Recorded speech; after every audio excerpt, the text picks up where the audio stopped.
overweight and obese affects 25% of Australian children and adolescents. Now, the statistics are mostly associated with poorer health, higher healthcare costs, and of course, let's not forget the excessive use of screens among our teens. We were just talking about that.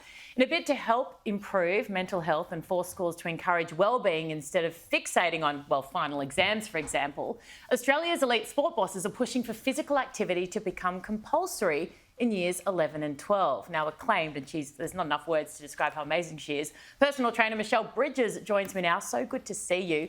Thanks for having me. It is so lovely to have you here in studio, particularly on a Friday, so thank you very much. You're welcome. This is a topic that is very near and dear to my heart. Well, you're the reason I saw this. You were passionately preaching this. I was taking photographs. I'm like, it's a headline. It's on the front of the newspaper. Yes. This is a conversation that we absolutely need to have. Why does it resonate so much with you, and why have we not had it before? Well, I think first I want to just sort of make a few, classify a few things, because Yes. many people would be thinking the word compulsory freaks them out. Like anything compulsory, everybody's like, no, we should have a choice. So I want to address that. The other thing is sport. There's a lot of people saying, oh, well, it's, competitive sport, not everybody loves it. And I completely get that. In fact, I started my career off the back of teaching fitness classes to children who didn't want to do sport because they were too nervous, scared, shy. So I get that. So it's more about, getting with the trends and potentially not having it about competitive sport, but maybe about yoga, meditation, rock climbing, just surfing or swimming in the ocean, just time to get your body moving. So anything that gets your heart rate going. Absolutely. I mean, this is a no-brainer. We know through research and we know through science that moving our body is good for us and great for stress levels and anxiety. And you think about year 11 and 12, that's exactly when you are feeling absolutely at your most stressed. And it's counterintuitive that we've got children going to having sport and compulsory sport all the way through to year 10 and then saying, no, year 11 and 12, just study, which is obviously very important, but we know the benefits of putting study as well as physical activity together. You get better results. I don't know why we're giving them so much choice. I look back to year 11 and 12, and if you had given me a choice about doing PE or exercise at school, I would have said no every day of the week. Did I have to do it? Yes. Did it benefit me? Absolutely. Did I hate it? Absolutely. Was it good for me? Yes, absolutely. Well, no one comes back from a walk thinking, oh, I feel terrible. And as I'm, been saying to so many people in this conversation, it doesn't have to be about the traditional competitive sports that sometimes scare people away.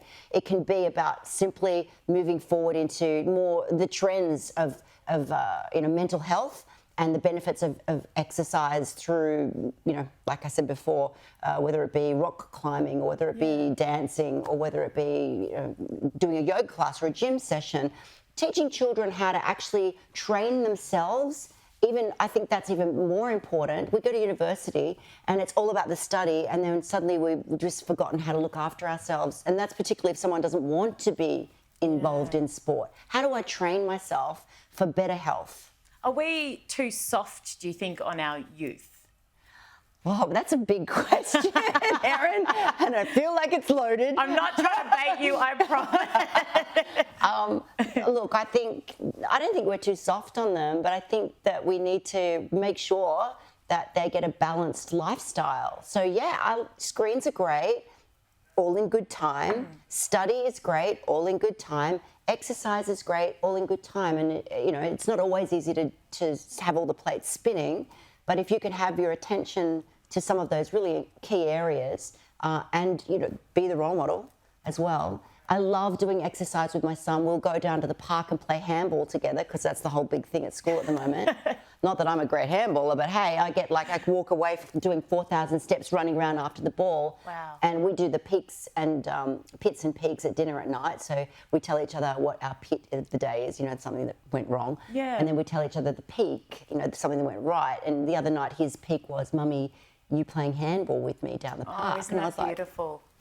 That's the stuff that really matters. Now, before I let you go, where can people go to find out more about what you're doing? I know your programs, your 12, all incredible. Where can people go? Yes, please go to 12wbt.com. We have a new round starting every month.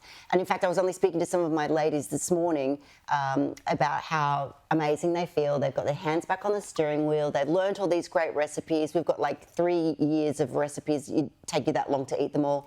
And that they feel like they're getting moving again, and they can start from beginners. So it's really nice. It's a great little community that we have. And everybody feels very safe and very protected and very inspired. I love that. Well, check it out. And I know that you're very interactive. It's not like you're just kind of a figurehead. You're right in there doing it. I'm in there. I'm in there answering Literally. questions. Thank you so much, You're Michelle Bridges. welcome. Really appreciate it.